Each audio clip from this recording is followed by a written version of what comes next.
বিশ্বনবী সাল্লাল্লাহু আলাইহি ওয়াসাল্লাম বলেছেন, কিয়ামতের ময়দানে মানুষগুলো এমনি ভাবে উঠবে, ইউহশারুন নাসু ইয়াওমাল কিয়ামাতি হুফাতান উরাতান গরলা, মানুষগুলো সেদিন উলঙ্গ হয়ে উঠবে এবং খাতনাবিহীন অবস্থায় খালি পায়ে উঠবে। আল্লাহু আকবার।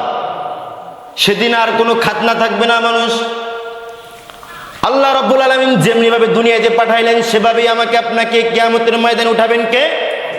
আল্লাহ রাব্বুল আলামিন উঠাবেন। আয়েশা রাদিয়াল্লাহু আনহা বললেন, আন-নিসাউ ওয়ার-রাজুলু জামিআন ইয়ানজুরু বা'দুহুম ইলা বা'দ। হে আল্লাহর রাসূল, কিয়ামতের ময়দানে যখন মানুষ উলঙ্গ অবস্থায় উঠবে তখন পুরুষ তো তাকাবে মহিলার দিকে, মহিলা তাকাবে পুরুষের দিকে। আয়েশা রাদিয়াল্লাহু আনহার জবাবে বললেন, আল আমরু আশাদ্দু মান ইয়ানজুরু বা'দুহুম ইলা বা'দ। সেদিন এমন পরিস্থিতি হবে, মানুষ একজন অন্যজনের দিকে তাকাবে, এই ফুরসত মানুষের মধ্যে জাগবে না। বলেন আল্লাহু আকবার। কি এক পরিস্থিতি সেদিন বিরাজ করবে। আল্লাহ রাব্বুল আলামিন বলছেন, সেদিন এই দুনিয়ার জমিনে মানুষ সন্তানের জন্য এত কিছু করে, স্ত্রীর জন্য এত কিছু করে। রব্বুল আলামিন সূরাতুল আবাসার মধ্যে বলছেন, ইয়াউমা ইয়াফিরুল মারউ মিন আখিহি ওয়া উম্মিহি ওয়া আবিহি ওয়া সাহিবাতিহি ওয়া বানিহি লিকুল্লি ইমরিইন মিনহুম ইয়াউমাইযিন শা'নুন ইউগনি। মানুষগুলো তার ভাই থেকে আপন ভাই পালিয়ে যাবে। বলেন আল্লাহু আকবার।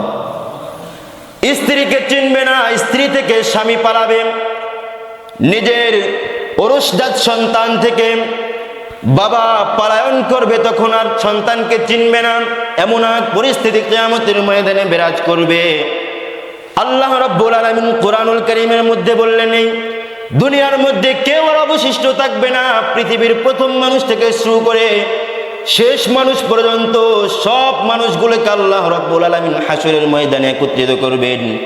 এই জন্য রাব্বুল আলামিন সূরাতুল ওয়াকিয়ার মধ্যে বলেছেন, কুল ইন্নাল আউয়ালিনা ওয়াল আখিরিনা লামাজমুউনা ইলা মিকাতি ইয়াউমিন মা'লুম। জোরে বলেন আল্লাহু আকবার। আল্লাহ তাআলা বলছেন, এই পৃথিবীর প্রথম মানুষ থেকে শুরু করে শেষ মানুষ পর্যন্ত সবগুলি মানুষকে আল্লাহ রাব্বুল আলামিন সেই দিন একত্রিত করবেন। বলেন আল্লাহু আকবার। কেউ আর অবশিষ্ট থাকবে না। অন্য জায়গায় আল্লাহ রাব্বুল আলামিন বলেছেন, ওয়া হাশারনাহুম ফালাম নুগাদির মিনহুম আহাদা। দুনিয়ার মধ্যে কোনো একজন ব্যক্তি অবশিষ্ট থাকবে না, সবাইকে আল্লাহ রাব্বুল আলামিন একত্রিত করবেন। হাশরের ময়দান এত ভয়াবহ হবে, দুনিয়ার তুলনায় 50,000 বছর পর্যন্ত সেখানে দাঁড়িয়ে থাকতে থাকতে মানুষগুলো হয়রান হয়ে যাবে, পেরেশানগ্রস্ত হয়ে যাবে। এজন্য বলেছেন, কানা মিকদারুহু 50 আলফ সানা। 50,000 বছর পর্যন্ত হাশরের ময়দানে দাঁড়িয়ে থাকতে হবে। কাদেরকে? আমাদেরকে। মানুষগুলো সেদিন হয়রান হয়ে যাবে, আশার আলো তাদের অন্তরের মধ্যে থাকবে না। মানুষগুলো যখন হয়রান হয়ে যাবে, কোনো কুল কিনারা পাবে না, তখন মানুষগুলো আমাদের আদি পিতা আদম আলাইহিস সালামের কাছে মানুষগুলো দৌড়ে দৌড়ে যাবে। মানুষগুলো দৌড়ে দৌড়ে যে বলবেন, ইয়া আদম, হে আমাদের পিতা, আমাদের আজকে বাঁচার কোনো উপায় নাই। হাশরের ময়দানে 50,000 বছর পর্যন্ত দাঁড়িয়ে থাকতে থাকতে আমরা হয়রান হয়ে গিয়েছি, আমাদের আর সহ্য হচ্ছে না, মাথার মগজগুলো টকবক করতেছে না, আর সহ্য হচ্ছে না। আপনি আল্লাহর কাছে একটু আবেদন করুন, আল্লাহ তাআলা যেন বিচার কায়েম করেন, বিচার শুরু করেন। আদম আলাইহিস সালাম বলবেন, আমি আল্লাহ রাব্বুল আলামিনের নির্দেশ অমান্য করেছি, ইজতিহাদি ভুল করে আমি আল্লাহ রাব্বুল আলামিন যেই ফল খেতে নিষেধ করেছিল সেই ফল ভক্ষণ করেছি। আমি আমার নিজেকে নিয়ে পেরেশান আছি, আমার কি হবে, আমি পারলাম না। হে আমার সন্তানরা, তোমরা নূহ আলাইহিস সালামের কাছে চলে যাও। নূহ আলাইহিস সালাম বলবেন, আমি আমার উম্মতের জন্য বদদুয়া করেছিলাম, আজকে আমার কি অবস্থা হয় আমি নিজেই জানি না। ইয়া নাফসি করেছি, তোমরা চলে যাও ইব্রাহিম আলাইহিস সালামের কাছে। ইব্রাহিম আলাইহিস সালামের মতো জলিলুল কদর সাহাবী ইব্রাহিম আলাইহিস সালাম বলবেন, আমিও পারলাম না, তোমরা চলে যাও মূসা আলাইহিস সালামের কাছে। মূসা আলাইহিস সালাম বলবেন, আমিও পারবো না, তোমরা ঈসার কাছে চলে যাও। ঈসা আলাইহিস সালাম বলবেন,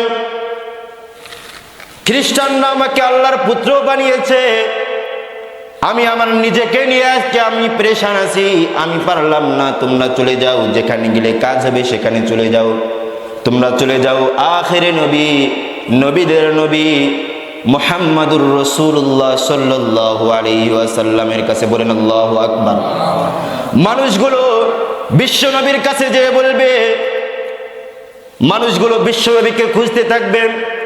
আরশে আযমের নিচে বিশ্বনবী সাল্লাল্লাহু আলাইহি ওয়াসাল্লাম সিজদারত অবস্থায় থাকবেন আর বলবেন, আইনা উম্মতি, আইনা উম্মতি, আজকে আমার উম্মতগুলো কোথায়? সুবহানাল্লাহ। উম্মতের জন্য এত কষ্ট বিশ্বনবী সাল্লাল্লাহু আলাইহি ওয়াসাল্লাম। বিশ্বনবী সাল্লাল্লাহু আলাইহি ওয়াসাল্লাম বলবেন, আইনা উম্মতি, আইনা উম্মতি, আজকে আমার উম্মতগুলো কোথায়? আল্লাহ, আমার উম্মতগুলোকে দেখাও। বিশ্বনবী সাল্লাল্লাহু আলাইহি ওয়াসাল্লামের কাছে মানুষগুলো চলে যাবে, যাই তারা আবেদন করবে, আখির নবী জনাব মুহাম্মদুর রাসূলুল্লাহ, আপনি আজকে আল্লাহর কাছে আবেদন করুন, সুপারিশ করুন, আল্লাহ তাআলা যেন বিচারের কায়েম করেন, বিচারটা শুরু করে দেন। আমরা আর দাঁড়াতে পারতেছি না, আমাদের মাথার মগজগুলো টকবক করতেছে, আপনি আল্লাহর কাছে আবেদন করুন। বিশ্বনবী সাল্লাল্লাহু আলাইহি ওয়াসাল্লাম আল্লাহর কাছে আবেদন করবেন।